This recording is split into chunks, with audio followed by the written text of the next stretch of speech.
I got to do comedy though, and obviously we got to have a standard where we know what real comedy is, and sometimes you know what real comedy is by seeing what it isn't, and that's why I would like to pay a little trip to Greg Gutfeld's show, where yes, indeed, he is still using the logo that, if you see it right there, that is the Garfield logo, and thinks nobody notices. And this is Gutfeld. Biden's foreign policy is falling apart. Just for the record, before we even get started, no, it isn't. Like, subscribe, give a thumbs up, support the show. By the way, there were fucking billboards in Tel Aviv going, "Thank you, Mr. President," and "Thank you, President Biden." Giant billboards in the fucking city, but totally falling apart. And by the way, Republicans trying to scuttle support for Ukraine is not Biden's policy falling apart. That's them acting on behalf of Russia. But here we go. Thank you. Thank you. Thank you. Enough, you sexy people. All right. So as the Gaza war rages and Iran threatens... Now, let's first start with I'm doing the ultra serious newsman furrowed brow thing as part of the comedy, so that when I throw in the punchline, you'll know the difference. You won't. The fray, President Biden jetted off to Israel. Now, we don't know whether Biden's trip helped, but if he climbed the steps to Air Force One without a faceplant, let's call it a win. But yeah, it's not. We're not dealing with a serious thing over there at all. Now, let's just pretend. Let's just rehash some Gerald Ford jokes. I guess they're not going to go with the Tommy Tuberville footage, which, by the way, makes this shit look like you're like, oh yeah, he's got a shortened tendon in his right leg because he hurt his foot during the campaign a couple years ago. Let's do some history.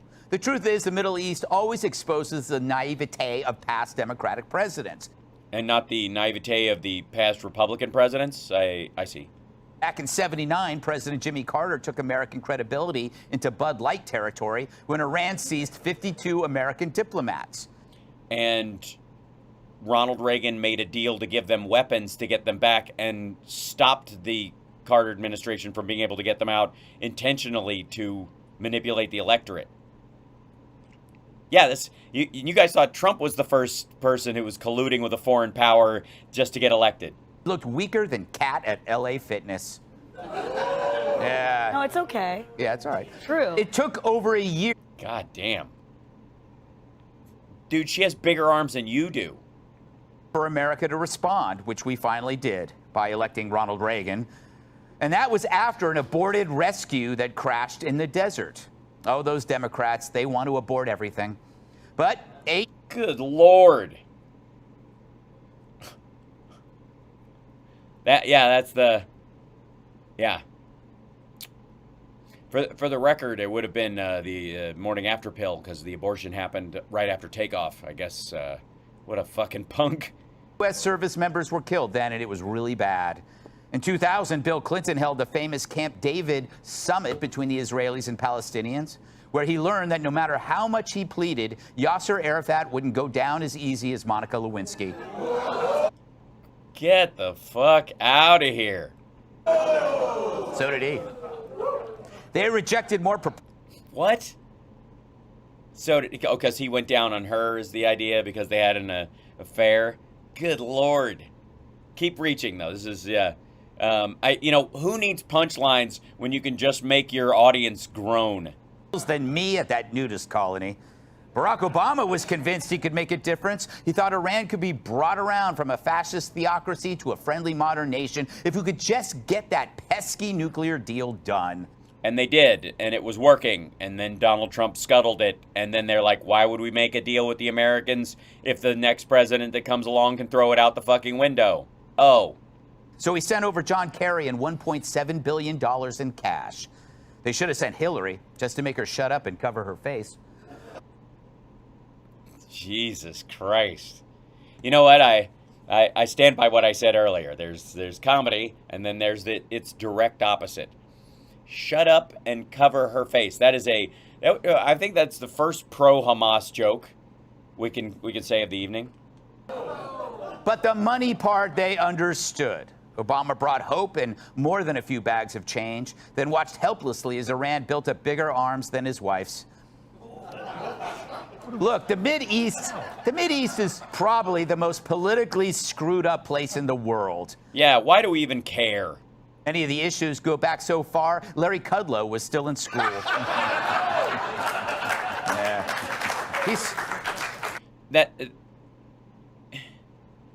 That's actually true. As far as the creation of Israel, and this is just dumb. So old, he helped build the pyramids. He supervised. In fact, the Old Testament, Quran, and the Torah each have a verse where Abraham says, "Wake me up when you people get your together." But one of the basic reasons we care about this place is a single word, and that's oil, especially for Gavin Newsom, who smears it on his hair to trap seagulls for food. The truth. All right. First of all, isn't the standard running joke about Californians that they're vegan or vegetarian? Also, what? Like, this is, you can tell that he just uses, like, he just tries to pick words that sound funny and organize them. It's kind of like Conehead comedy. Like if the Coneheads were trying to explain comedy. No matter how much green talk we hear from the likes of AOC, the technology to run the world on butterfly farts just doesn't exist yet. If she had her way, we'd freeze this winter as she stays warm in her Tesla. Yet, thanks to a Democrat... How do you think power plants... Never mind. Party that has made green energy a religion, America has gone from the world's leading energy producer to a nation jonesing for another shot of that sweet Saudi soda into our veins. We are the world's biggest energy producer. We just use 1 million more barrels a day than we produce. We basically make what Russia and Saudi Arabia do combined. We're at, what, 18.6 million barrels a day, and they're 11 and 9. We're almost even. And no matter how much does this motherfucker know that or care? No. Try to bribe Iran into liking us, it's not going to happen. Cash, gifts, words of praise.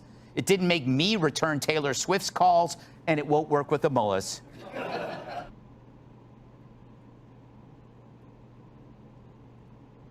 The premise of that joke being, if I'm seeing it correctly, is that Taylor Swift wanted Greg, but no matter what she did, he just wouldn't return her calls. Oh, the irony, because, you know, verbal irony is one of the joke structures that is made, and it doesn't have to be anchored to anything or relate to anything that you're talking about. It can just be kind of thrown in there, like a game of Tetris that you've just given up on, and you're just watching the blocks fall, and you've just said fuck it, and then some of them like line up kinda, and you're like, oh no. Which brings us to the present. Biden offers $6 billion to Iran in exchange for American hostages. Then Hamas seizes more American hostages right afterward, like stairs, speed bump, which they're giving back for free. The thing that came out today is that Hamas has agreed to give up any foreign hostages, anyone who aren't directly Israeli citizens. That's already happening. That started today, but well past this moment, I guess. Sandbags. Biden never saw it coming. But even Helen Keller could connect the dots. She was blind, so therefore, as cultural references go, this is, I suppose, he must have already used Stevie Wonder yesterday, I guess, if you're going to go with, like, hack. Never mind. She's been dead a while. It's sort of like leaving $7 billion. That's why he chose it.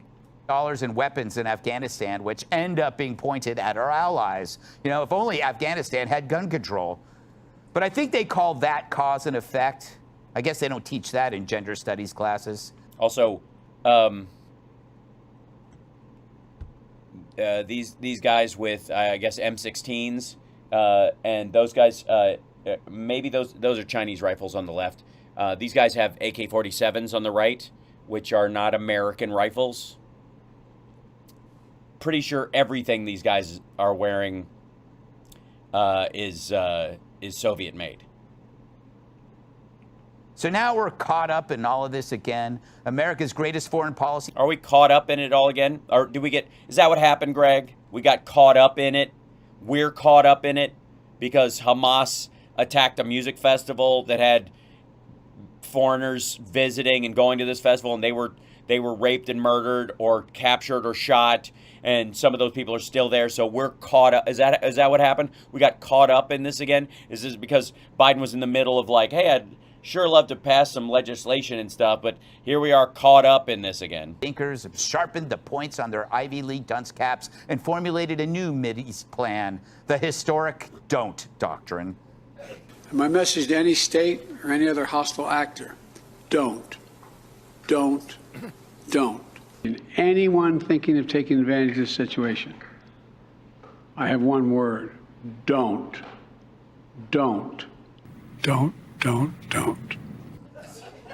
I guess. Well, they haven't, so I guess it's working. And speechwriters have him down to one word now. At least he can remember it. Worse, when referring to the hospital carnage, he calls Hamas the other team. Based on what I've seen, it appears as though it was done by the other team, not you. The other team, like it's pickleball. How diplomatic. I guess it's That's a timely reference about sports somethings. improvement over calling ISIS the JV squad. So we No. It's yeah, whatever. damn. Like at a certain point, does anybody really give a fuck? Do you think Greg gets in the middle of this and goes, this is just futile? Now it's Of course he does. that foreign policy is picking among the least bad of your choices. And with Zombie Joe in charge, there's more bad choices than the Taco Bell dollar menu. That's because poor people eat Taco Bell, and Taco Bell, when it's selling things for $1, those things are shitty, according to Greg, who eats at fancy New York restaurants all the time. Time Just in case you fucking plebes think that, you can only afford fast food, he's just saying you eat dog food. for credit where it's due, because you know who actually moved things forward in that department? That's right, the great Satan Donald Trump. Oh, yeah? Why? Because of the Abraham Accords? Or do you mean the fact that he moved the capital to Jerusalem and gave Israel the Golan Heights, which triggered to the day this strategy where Hamas was like, let's rope-a-dope them and just fucking wait until we'll bide our time and then we'll attack, which is, they've said they've been practicing this for like 5 years. That's right about the time Trump is talking about Jerusalem and the embassy and the Golan Heights. Gee. And over there, that's a compliment. Who was the first to actually meet with the little rocket man in North Korea? Before that, who had we sent? Dennis Rodman? No, he sent Dennis Rodman. While the left was screaming that Trump just had to be a Russian agent, guess what? We had no Russian wars. And you do realize they were in Donbass that entire time, and Crimea, land they took. They didn't give it back all of a sudden. And they continued to salami slice their way through Georgia at the time as well. we're shouting that Also, they took a base of ours in Syria because he gave it to them and left the Kurds, to get murdered by the Turks. Jared Kushner had no experience in foreign policy. It was Trump and Kushner that brought in the Abraham Accords. Oh, yeah?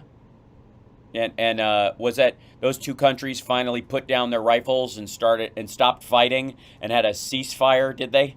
Normalized relations between Israel and some of its Arab neighbors. Oh, yeah? Which ones? Of course, normal is now a relative term, like woman. The left couldn't believe it. Donald Trump, the diplomat? What would the UN say besides lesbians can have penises? If you'd watched the show, you'd know. Yeah, again, this is it's like the comedy equivalent of making a ransom note out of letters you cut out of a magazine. You know what I mean? The more detached and fucked up and scrambled shit looks and seems, the better. That works in a ransom note. In comedy, it's just fucking hash. It was also Trump that made America the greatest energy-producing nation on earth, giving us the leverage over the Middle East to try to change things. Oh, right, because COVID and nobody was going anywhere and oil went to negative $35 a barrel. Tilted things in our favor faster than Gerald Nadler getting off a seesaw. And Trump had Iran so scared they offered to take John Kerry back. But of course, the geniuses in the Biden White House Offered to take John Kerry. Offered to take John. Nothing. blow it all up. We're back to trying to bribe Iran into behaving again. Hey, it works on Joe Biden. And we're back to buying some of the dirtiest oil on earth from some of the dirtiest regimes on earth, like Venezuela and also Saudi Arabia. Yeah, we don't, actually. It's sold, and there's a place in Texas where they process some of it, but we don't use it. Whose leader, Prince Mohammed bin Salman, made our Secretary of State sit for hours before blowing him off. All while Palestinian leader Mahmoud Abbas announces he won't even meet with Biden when he arrived in Israel. Fortunately, that won't keep Joe from trying to shake his hand anyway. This president's foreign policy is falling apart like the Patriots without Brady. True. Hey, you think maybe Dennis Rodman is available? Because, boy, do we need a rebound right about now. Good Lord. Oh, my God.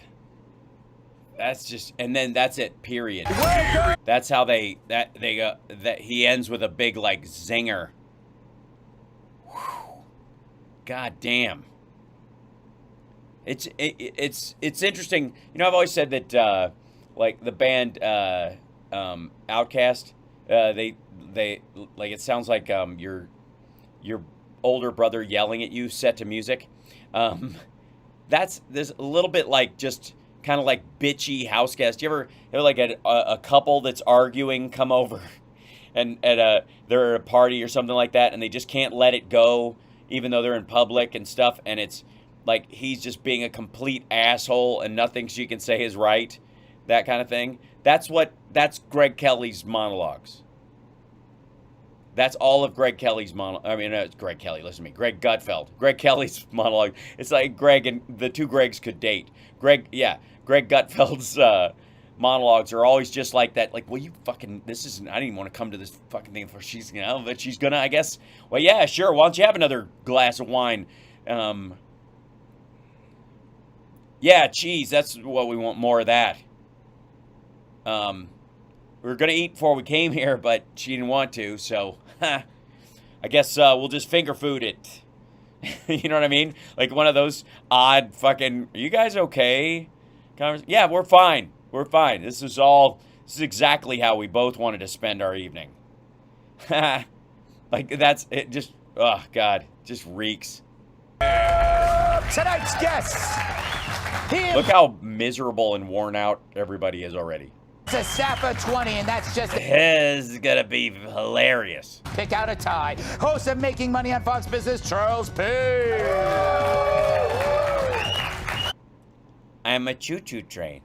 You've probably seen him sitting on a stack of gold bars. Host of Kudlow on Fox Oh, no. Bar stool, maybe. Business, Larry Kudlow.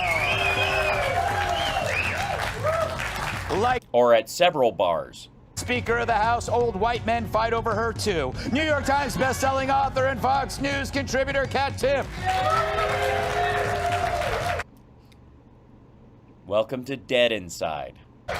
And he learned to duck as a toddler. New York Times best-selling author, comedian, and former NWA world champion, Tyrus. Charles, by the way, congratulations on your new book. It's called Unbreakable Investor. Look at that snazzy cover. Thank you. Yeah, I'm going to read this tonight. This is horrendous. In the hot tub with Larry. Larry should read it to you. Yeah, oh, my God. I've had that fantasy. Charles, where do you want to go with this? Give me your thoughts. First, as you're going through it, it just struck me. I think we're misinterpreting when he's saying don't. I think he's trying to tell everyone around him he has to go to the bathroom. Oh God! All right, yeah. Fucking done. This is the top. That's what you get. That's Gutfeld and co. Good Lord. Imagine that level of a swing and a miss. God damn, this is painful. Ugh. Can't even.